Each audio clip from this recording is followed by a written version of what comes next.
এক গ্রামে ইব্রাহিম নামে একজন ব্যবসায়ী থাকত। সে ধনী ছিল না, কিন্তু খুব ন্যায়পরায়ণতা এবং আল্লাহ ভীরু ছিল।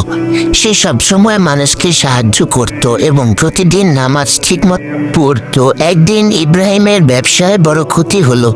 তার সঞ্চিত সব টাকা হারিয়ে গেল। গ্রামে অনেকেই তাকে নিয়ে হাসি ঠাট্টা করলো। কেউ কেউ বলল, তুমি এত পরিশ্রম করো, কিছু করতে পারতেছ না।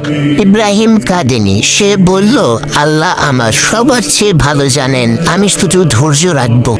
দিন গড়ালো। ইব্রাহিম আবার ছোট ব্যবসা শুরু করলো। সে দিনরাত পরিশ্রম করলো, অন্যের সহায়তাও করলো। কিছুদিন পরে আল্লাহ তার ব্যবসা আশ্চর্যভাবে সফল করে দিল। গ্রামের সবাই অবাক হয়ে বলল, কিভাবে এত দ্রুত তিনি আবার ধনী হলেন? ইব্রাহিম হাসলো ও বলল, ধৈর্য ধরার এবং আল্লাহর উপর বিশ্বাস রাখার জন্য এটাই সম্ভব হয়েছে।